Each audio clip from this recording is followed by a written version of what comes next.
Audio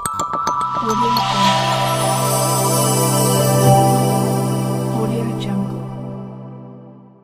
Bhopal police विभाग ने की नई तकनीक की शुरुआत। भोपाल पुलिस कमिश्नर श्री हरि नारायण चारी मिश्र द्वारा पत्रकार वार्ता को संबोधित करते हुए इस तकनीक से जनता को होने वाले फायदों से अवगत कराया गया और क्यूआर कोड जारी किया गया। तकनीक का समावेश हमारे जीवन के हर पक्ष में है। खासतौर पर कई बार साइबर और तकनीक से जुड़ी चुनौतियां भी पुलिस के सामने आती रहती हैं, लेकिन उसी कड़ी में इसका एक सकारात्मक उपयोग यह है कि आम व्यक्ति को पुलिस तक बेहतर ढंग से पहुंचाने के लिए और खासतौर पर पूरी व्यवस्था को जनोन्मुखी बनाने के लिए आवश्यक है कि इस तकनीक का एक सकारात्मक उपयोग हो। और इस कड़ी में आज समान तौर पर क्यूआर कोड के माध्यम से आज एक नई शुरुआत हो रही है, जिसमें यह क्यूआर कोड हर जगह उपलब्ध होगा। यानी कि यहाँ पर कमिश्नरेट ऑफिस में, सभी डीसीपी ऑफिस में, सभी एसीपी, सभी जगहों पर उपलब्ध होगा। 2 क्यूआर कोड अलग अलग उसमें उद्देश्य से बनाए गए हैं।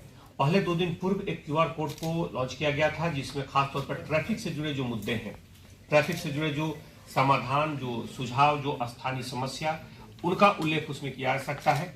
हम जानते हैं कि कई बार हम किसी क्षेत्र में रहते हैं, उस क्षेत्र की जो स्थानीय समस्याएं रहती हैं वो हम बेहतर ढंग से जानते हैं अन्य किसी भी व्यक्ति के मुकाबले। उसको हम अपने सुझाव को, समस्या को रख सकते हैं।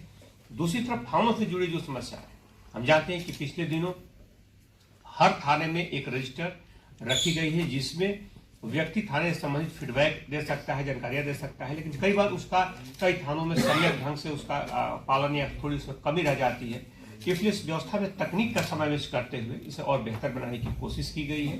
इसमें इस क्यूआर कोड के माध्यम से जैसे ही हम क्यूआर कोड से इसको स्कैन करेंगे, हमारे पास एक पेज खुलेगा जिसमें हमें अपनी जानकारियां और साथ साथ समस्या, शिकायत, या अगर हमें लगता है कि कोई इसमें हमें फोटोग्राफ डालना है, जैसे कि कोई वहाँ के स्थानीय कोई ट्रैफिक से जुड़ा मुद्दा हो या फिर थाने से जुड़ा कोई संबंधित कोई जानकारी हमें भेजनी है, तो उसको हम भेज सकते हैं। उस भेजने के साथ ही यहाँ पे कार्यालय में एक सेल बनाया गया है, जिसमें वो पहुंचेगा और तत्काल उस पर उसको करके उसमें कार्रवाई सुनिश्चित की जाएगी। तो समान तौर पे तत्परता से जुड़े जो मुद्दे, जिसमें त्वरित ढंग से कार्रवाई की आवश्यकता है, जिसमें खास तौर पर पुलिस के लिए कोई सुझाव है, कोई अपेक्षित सुझाव, कोई सूचना है। कई बार हम अपनी जानकारी को, अपने नाम को गोपनीय रखना चाहते हैं, खासतौर पर ड्रग्स से जुड़े मुद्दे या कोई भी ऐसी संवेदनशील जानकारी किसी अपराधी के बारे में, किसी वारंटी के बारे में, और कई बार हम किसी मुद्दे को चाहते हैं कि हमारी पहचान उजागर ना हो, ऐसे मामलों में भेज सकते हैं। उनकी पहचान, उनकी पूरी तरह से सूचना गोपनीय रखते हुए इस पर कार्रवाई की जाएगी। खासतौर पे पूरी प्रक्रिया को ज्यादा पारदर्शी, ज्यादा बेहतर, ज्यादा जनोन्मुखी बनाने के लिए यह क्यूआर कोड शुरू किया जा रहा है, जिसमें क्यूआर कोड के माध्यम से अपनी बात, अपने सुझाव, अपने परामर्श को हम रख करके और पुलिसिंग को ज्यादा बेहतर और सशक्त बनाने में सहभागी बनेंगे। सर, रिस्पॉन्स टाइम कितना रहेगा? इसमें तत्काल रिस्पॉन्स टाइम, इसमें एक सेल है जो एक्टिवेट होकर के उसमें अगर कोई ऐसा सुझाव आता है, जैसे कि पिछले दिनों लगभग एक दिन में 40 के आसपास ट्रैफिक में लगभग सुझाव आए हैं, उसमें कई सुझावों पर तत्काल उसमें कार्रवाई की गई है, जो तत्कालिक उसमें रूप से संभव है। यहाँ से संबंधित व्यक्ति, संबंधित एजेंसी को जो सुझाव है, कई सुझाव ऐसे हैं जो स्थायी महत्व के हो सकते हैं। कई व्यक्ति के कुछ दिमाग में है, उसको नहीं मालूम है कि हम इस बात को कहाँ रखें, तो अपनी बात को कह सकते हैं। जैसे कि इसमें परामर्श, सुझाव, शिकायत, इस सारी चीजों को रख सकते हैं। लेकिन हाँ, इसमें उस बात का ध्यान रखें, जैसे कुछ ऐसी शिकायतें, जैसे कि कोई 420 का मामला, उस तरह की शिकायतों को इसमें न रखा जाए, क्योंकि जो जांच के और जो अस्थायी प्रकृति के जो मामले हैं, जिसमें लंबे समय तक हमें जांच की जरूरत है या जिसमें तकनीकी रूप से दस्तावेजों को हमें सत्यापित करना है, कोई बड़े मुद्दे हैं, उन मुद्दों को इसमें न रखें।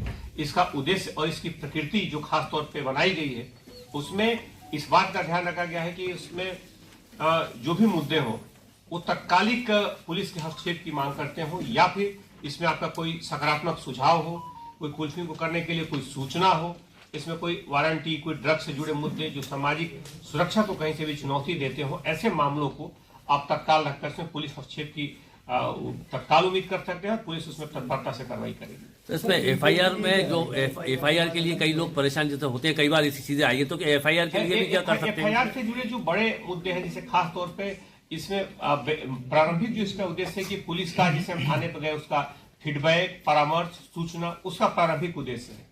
अगर कोई बड़ा मुद्दा, जैसे हमने बताया, कोई 420 का, या जैसे थाने पे गए, कार्रवाई नहीं हुई, बिल्कुल इस पर शिकायत कर सकते हैं कि थाने पे गए और उनको लगा कि ऐसे है, कोई शिकायत कर सकते हैं, या कोई इस तरह का मुद्दा है। लेकिन समान तौर पे एक अगर जहां पे है एक संवेदनशील नागरिक होने के नाते हमारी जो पुलिस से अपेक्षाएं हो सकती है, हमारी कुछ सूचना हो सकती है, हमारा परामर्श हो सकता है, हमारा फीडबैक हो सकता है, उस सारी चीजों को इसमें समाहित किया गया है। लेकिन हाँ, अगर कोई स्थानीय मुद्दे जैसे कोई 420 की किसी की शिकायत है या कोई बड़े मुद्दे हैं, तो उन मुद्दों को बेहतर है कि जो कार्यालय में आकर के जो शिकायत कर सकते हैं, डीसीपी कार्यालय है, एसीपी कार्यालय है, उन जगहों पे या थाने में जाकर शिकायत दे सकते हैं। लेकिन अगर उसमें संबंधित जो फीडबैक है, उसकी जानकारियां हैं, इस पर जरूर प्रेषित कर सकते हैं।